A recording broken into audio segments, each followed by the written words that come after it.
Well, hello everyone. This is Rick Passek, FlyFish Fanatic. Welcome to my tying bench. Today, a little buggy, little spiky emerger pattern. Great little pattern for the lakes and the rivers. I've done extremely well with this one and variations of this one. Especially when those trout are just sipping just below surface. You don't quite see them, but you just see that slurp and the little swirl. It's telling me that they're taking right under subsurface, just subsurface, and that's what this is designed for. So it's just a standard shuttlecock, but it's just this the way of tying it works really well. Excuse me, just had a sip of Coke and get the burps. So let's start.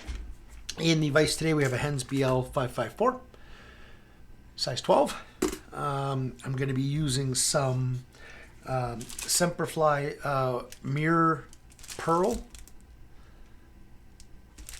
Semperflash, just a couple of strands for right in the tail, just as a kind of as a shuck that they're trying to fight to get out of. I'm going to be using Nanosilk in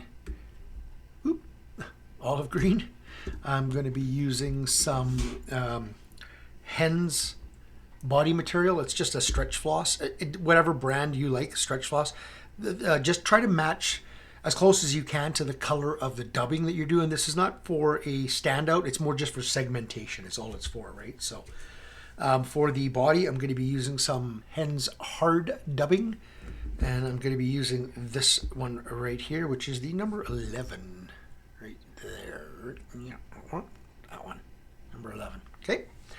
And then for the shuck, the wing, if you want to call it that, I'm going to be using some Hends CDC in olive.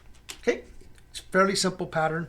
It's just the making sure you're getting the proportions right. You do want a fairly substantial wing on this one.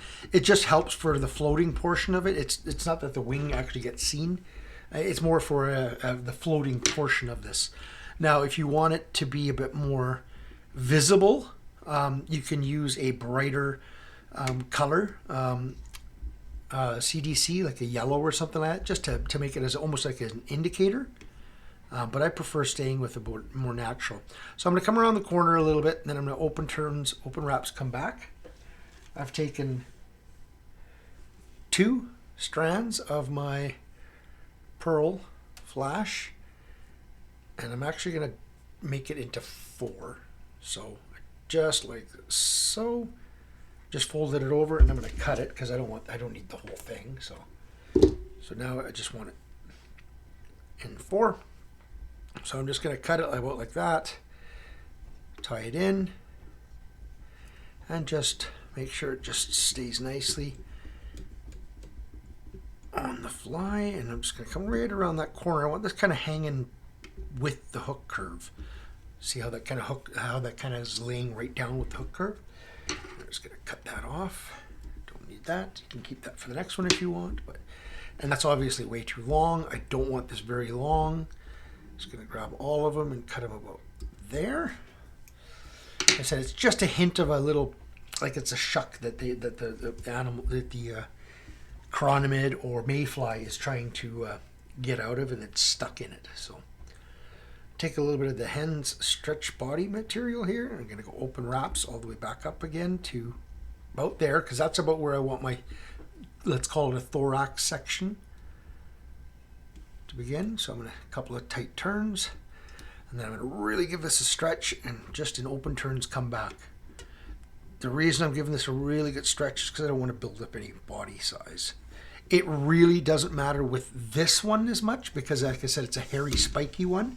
But if you're going to do one like similar to this, where you're using, trying to make a nice thin mayfly style body or chironomid style body, it's imperative that you keep it thin. So it's just a good habit to get into. So I'm going to wax my thread, and I'm going to go with that hard dubbing. This is a really nice, it's a mixture of, I think, if I remember correct, from the supplier here in Alberta. If I remember correct, it's a blend of 5 different dubbings. hamster and hare and a bunch of others. I'd be lying if I told you I knew what all of it was, so I'm not gonna say for sure because I don't know for sure. But it's nice and spiky. You don't want to make it too tight, so I'm gonna just get that first wrap started, and then I'm just gonna give it a bit of a twist, a bit more of a twist. It's not, it needs to obviously stay on the thread, but you do want this, I want it a little bit on the spiky side.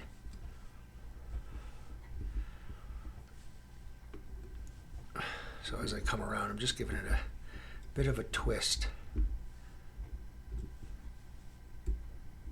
every time. Okay, so now I'm going to give this a very good stretch. And like I said, I'm just using it as a rib more than anything. So it's going to show a little bit because it's a bit darker, but I don't want it to be a standout. Like I don't want to like a chartreuse one or anything like that. This is just more than anything just to give that semblance of a segmented body. Okay, give that a really good stretch, pull that off. Now what I like doing is just taking my Velcro and just giving it, and I'm meaning very light little pull just to get some of that even more spikiness out, but not too much because then you lose that segmentation, right? You still want to have that.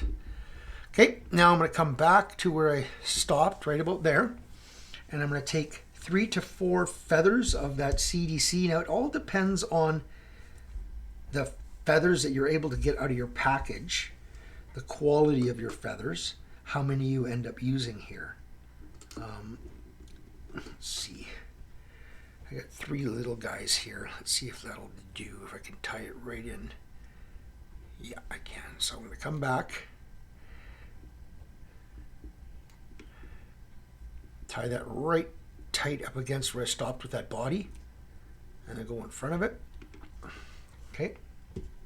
I don't worry about these right now, these spikes. Just leave them for now. You can even leave them in, to be honest, but just leave them for now. And then I'm going to take more of that dubbing. Now you could go with a slightly darker dubbing here, so I'll just show you. I'm going to use the green, and then I'm going to take so this is the number 11, and there's a slightly darker one right beside it, the number 16. Slightly darker, slightly different color, and I'm going to mix it. So I'm just hand mixing the 2 colors together. It's just to get a slightly darker thorax section. It looks a little bit more natural because a lot of these insects, the mayflies, chironomids, that kind of stuff, have that slightly darker section in the front. Okay, so I made myself my little dubbing noodle. I'm going to lift this way back and build up a bit of a thorax section here and get right behind that eye. And then I'm going to bring this over like a shellback.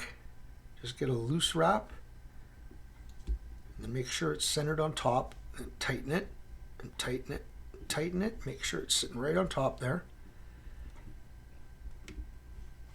Then I'm going to lift back and I'm going to go in front 5-6 times. I want to force this to stand up, right? Now I'm going to take my whip finisher and again force that stuff back and whip finish right up against it, forcing that to stand up. Okay, I'm going to do one more. Now I'd put normally I would put some Sally Hansen's. Actually, let's do that. It just popped off anyway, so let's do it. I don't like doing the Sally's after because it gets into the CDC, and I don't want that, right? So just a tiny little bit of Sally's right on that, right? There we go. Nip that off. Nip that as close as you can, or like I said, you can leave a little bit of a wing, like a bad back wing like this if you want to. So it's up to you which way you want to do it. You can do that, or you can cut it right tight. It's up to you. I prefer the right tight. And there is my little emerger. This is, like I said, it's a buggy little pattern. It's just got lots of little frays in it and lots of little buggies in it. It just makes it look really natural. And the CDC will help this thing float right like this in the water column. Let's see if I can keep it. That's how it'll sit in the water column, about like that actually, because the CDC will hold that up in that surface tension in that film, and this will from your hook eye down will sit in the water, right under the water, and then you've got that just a little hint of that shuck is still holding on, right? So it can be a really deadly pattern. Here's another one that I tied slightly earlier.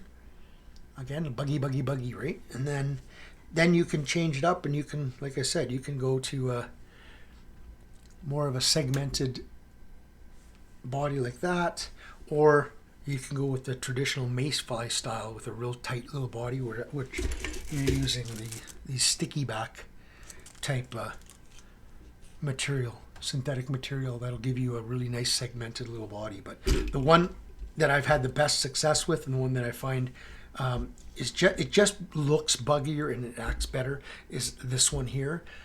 Super slow retrieve. Cast it out, floating line, monofilament. Don't use fluorocarbon because fluorocarbon will pull this under the water. A monofilament line, preferably like a 4 to 8 pound, so somewhere in there, no more than 8. 4 to 6 is probably better. Pound line, just so it doesn't get pulled under, and just let it sit in that surface film. Give it a little figure 8 retrieve and a little pop, and then leave it alone. Let it sit. And then maybe after 20 seconds or so, give it a little figure 8 retrieve, give it a little pop. Just to make it look, that little pop is to make it look like it's struggling, like it's trying to get out of its shuck. Alrighty?